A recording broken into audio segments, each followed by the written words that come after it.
देखो जी बंदा बहुत माड़ा बंदा चेक कर लो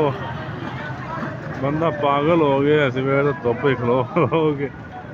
चेक करो बंदे का काम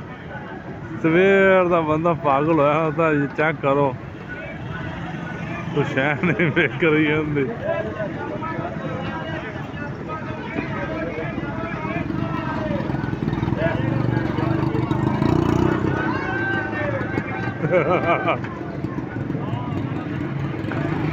ओ भाई सब्जी बेचना आदि